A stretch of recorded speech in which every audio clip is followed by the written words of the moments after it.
les expansionnistes, nous allons aujourd'hui parler de la mélanine. Ce mot renvoie au pigment biologique foncé responsable de la coloration des téguments dans le monde animal.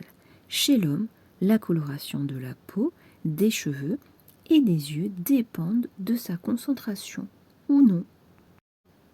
On apprend que chez certains invertébrés, les agents pathogènes encapsulés dans de la mélanine permettrait de les défendre contre les infections. Il semblerait également que la production de mélanine protégerait contre les métaux lourds. Cette approche scientifique nous permet de comprendre que la mélanine est présente à la fois chez les animaux et les humains, quelle que soit son origine ou sa race. Par ailleurs, elle a un rôle important dans la protection de notre peau contre les agressions extérieures, notamment contre les rayons néfastes du soleil. De plus, la mélanine retarderait le vieillissement cellulaire. Si nous allons plus loin, on comprend qu'une production importante de mélanine permettrait une protection optimale, beaucoup plus efficace contre les rayons UV. Elle ralentirait considérablement tout signe de vieillissement. L'homme de race noire serait donc véritablement gâté naturellement par la nature, doté d'un taux de mélanine important, d'où la coloration foncée des peaux noires.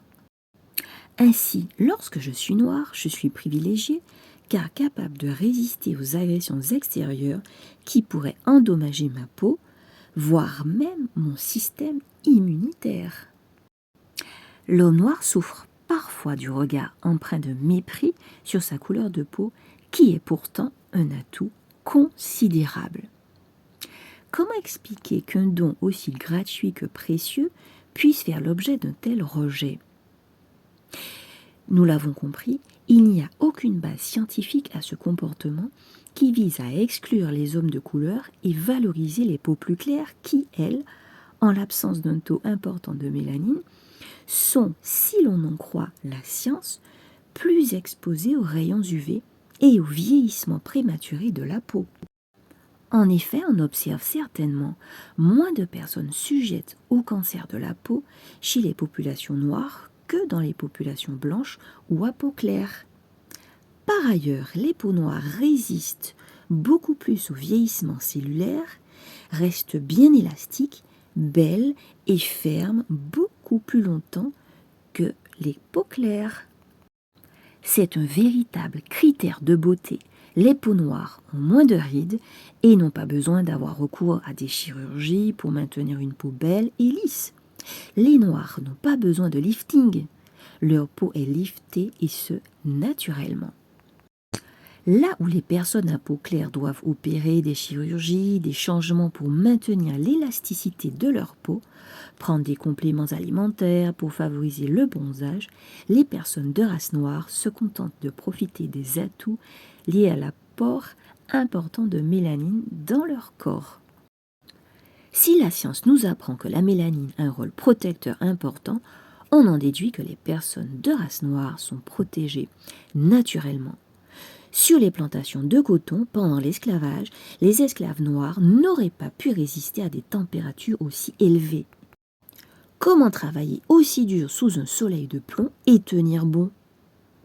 Merci à Dame Mélanine qui a permis à nos ancêtres de résister. Ainsi, le racisme face aux Noirs ne se justifie pas. Ce n'est en fait que de l'idéologie raciale, une pure invention humaine de dominant à dominé. Il fallait bien justifier un acte barbare tel que l'esclavage pour le mettre en place. Le racisme anti-noir a été voulu, initié par les Blancs, pour assujettir un peuple fort, doté de qualités uniques, au service de leurs intérêts personnels. Et le commerce a vu le jour. Dites-moi, réfléchissons un petit peu, si le noir n'avait pas de valeur, pensez-vous que les maîtres blancs les auraient réduits en esclavage ? C'est parce qu'ils étaient justement visionnaires et ont constaté le potentiel de cette marchandise, entre guillemets, qu'ils les ont en fait assujettis. Ils étaient bien conscients être incapables eux-mêmes d'accomplir ce dur labeur. L'homme noir en était capable. Alors pourquoi certains noirs cherchent-ils à blanchir leur peau pour ressembler à l'homme blanc, dénué ou presque pas de mélanine? Toi qui m'écoutes, réalises-tu enfin le pouvoir qui est présent en toi et ce naturellement? Réalises-tu que tu es normal? Tu n'es pas un sous-homme, ni une sous-femme, ni laid, ni laide. Tu as été créé avec des caractéristiques qui sont à ton avantage. Alors décide aujourd'hui de sortir de toute aliénation mentale liée aux mensonges transmis de génération en génération sur la couleur de ta peau. N'oublie pas que ta peau noire est une richesse, une bénédiction. À bientôt les expansionnistes.